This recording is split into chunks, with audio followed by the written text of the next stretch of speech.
आखिर क्या है ये केएमसी, क्यों हमें इसके बारे में पता होना चाहिए? क्या ये हमारे लिए इम्पोर्टेंट है? Hello guys, good afternoon. तो जैसे कि आप सबको पता होगा कि मैंने अभी अपनी पोस्ट में जो है मेंशन किया था कि मैं जो जल्दी ही कंगारू मदर केयर पे एक वीडियो लेके आऊँगी। तो आज जो मैं आपके लिए वीडियो लेके आई हूँ, आई होप आप सबको वो वीडियो पसंद आएगी और आप लाइक भी करेंगे, शेयर भी और सब्सक्राइब भी कर देंगे। सो स्टार्ट करते हैं वीडियो।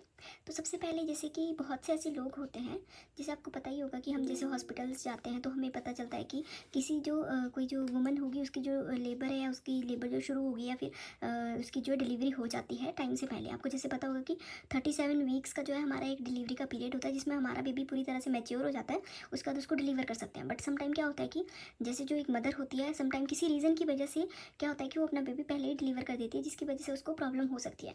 तो अगर बच्चे को 37 वीक से पहले ही डिलीवर कर रहे हैं तो इसमें बहुत सी दिक्कत हो सकती है, बहुत सी प्रॉब्लम्स हो सकती है, बच्चे को इन्फेक्शन होने के चांसेस होते हैं। उसके अलावा बच्चे को और भी प्रॉब्लम्स हो सकती है। तो उन सब से प्रिवेंट करने के लिए हम क्या करते हैं, मदर जो होती है उनको और जो बच्चा होता है, जो भी हम बोल सकते हैं कि न्यूनेट हो गया या फिर जो भी बेबी हो गया, उन दोनों को आपस में बॉन्ड करवाते हैं, फिर उनको स्किन टू स्किन कांटेक्ट करवाते हैं, जिसके थ्रू क्या होता है कि जो बच्चा होता है वो अपना एक वेट गेन कर लेता है, साथ में इन्फेक्शन से भी अपने आप को प्रिवेंट कर पाता है, और साथ में क्या होता है कि जो भी बच्चा जो होगा उसका जो वेट है वो गेन हो जाएगा। तो साथ में वो अपना टेम्परेचर भी मेंटेन कर पाएगा। तो इसके लिए हम क्या करते हैं, कंगारू मदर केयर करते हैं। तो चलिए आगे बढ़ते हैं कि आगे इसमें क्या है। तो जैसे कि आप देख रहे होंगे, ये हमारा जो भी परिवार केंद्रित नवजात शिशु की देखभाल है, इसमें जो कंगारू मातृ देखभाल के बारे में बताया गया है, केएमसी के बारे में बताया गया है। ये हमारा जो पोस्टर लगा था, ये हमारा नागरिक चिकित्सालय सुंदरनगर जिला मंडी में लगा है। जैसे आपको पता ही होगा, बहुत से लोग सुंदरनगर के होंगे तो उनको पता होगा कि जो ये नागरिक चिकित्सालय सुंदरनगर है ये कहाँ पे है। ठीक है, तो ये हमारा सिविल हॉस्पिटल सुंदरनगर है। ठीक है, तो यहाँ पे जो है बहुत से लोग होते हैं जिनको नहीं पता होता है, तो उनको बताने के लिए, उनको थोड़ा गाइड करने के लिए चीज़ें यहाँ पे बताई जाती है या फिर उनको दिखाई जाती है। तो सबसे पहले हम बात करेंगे जो हमारा कंगारू मदर केयर है। ठीक है, वो क्या होती है। तो इसमें जो है आपको हिंदी में भी दिया होगा, ठीक है, जो कि आप देख पा रहे होंगे। तो इसमें बताया गया है कि जो हमारी कंगारू मातृ देखभाल क्या है। तो इसमें बताया गया है, कंगारू मातृ देखभाल नवजात शिशु, विशेष रूप से समय पूर्व जन्मे शिशुओं की देखरेख की ऐसी तकनीक है जिसमें नवजात शिशु की देखभाल उसके माता पिता अथवा अभिभावक त्वचा से त्वचा के स्पर्श के द्वारा करते हैं।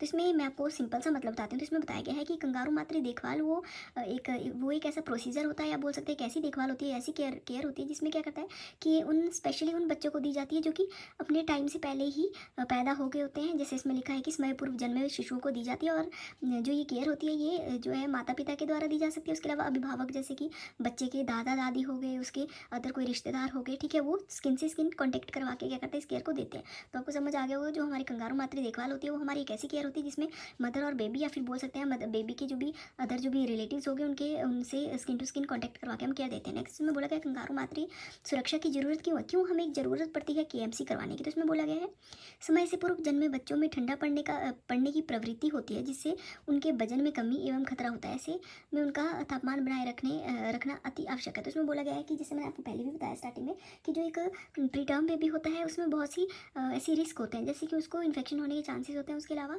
जो है वो जो बच्चा होता है उसको अपनी बॉडी का टेम्परेचर मेंटेन नहीं कर पाता। क्यों मेंटेन नहीं कर पाता?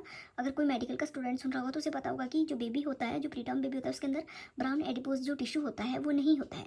ठीक है, उस वजह से वो अपना टेम्परेचर मेंटेन नहीं कर पाता है, और उसके साथ क्या होता है कि इन्फेक्शन होगा, तो बच्चे का जो वेट है वो भी कम हो जाएगा। नेक्स्ट हमारे पास आता है कि केएमसी के हमारे पास क्या क्या फायदे आएंगे, या कंगारू मातृ सुरक्षा के हमारे पास या देखभाल के क्या क्या फायदे आएंगे। तो उसमें बोला गया तापमान एक तो बच्चे का सामान्य रहता है मदर से स्किन टू स्किन कॉन्टैक्ट करके।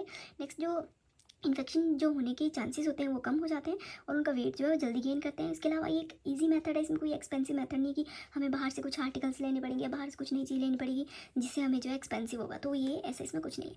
नेक्स्ट इसमें बोला गया कब शुरू करना चाहिए। तो सबसे पहले तो जब भी बेबी को हमने केएमसी देनी है तो सबसे पहले तो डॉक्टर ही हमें प्रेफर करेंगे, डॉक्टर बताएंगे कि आपको केएमसी देनी है बच्चे को, ठीक है, कंगारू मदर केयर देनी है।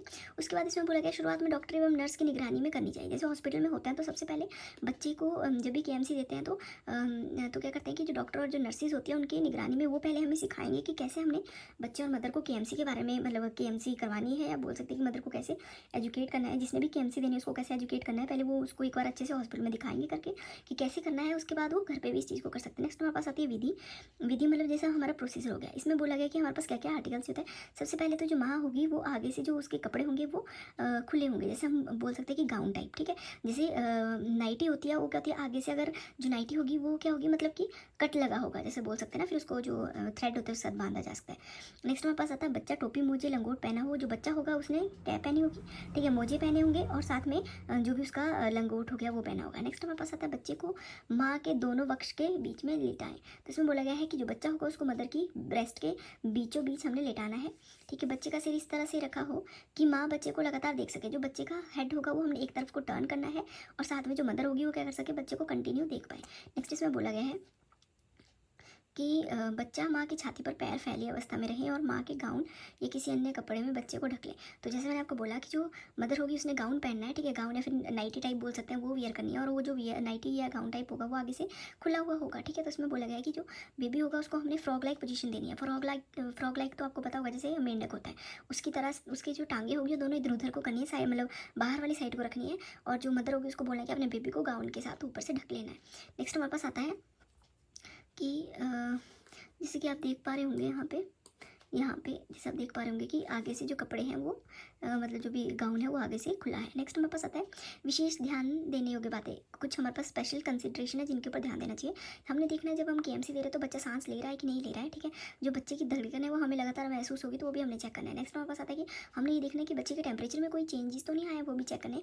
नेक्स्ट हमारे पास आता है बच्चे के पिता दादी या परिवार के अन्य सदस्य की भी ये प्रक्रिया कर सकते हैं। तो जैसे मैंने बोला कि बच्चे की जो फादर है, मदर है, ग्रैंडफादर है, ग्रैंड मदर है, वो भी ये प्रक्रिया कर सकते हैं। तो इसमें कोई कंपल्शन नहीं है कि मदर ही करेगी। स्मय इसमें बताया गया प्रतिदिन कम से कम 1 घंटे के लिए दिन में कई बार करवाएं।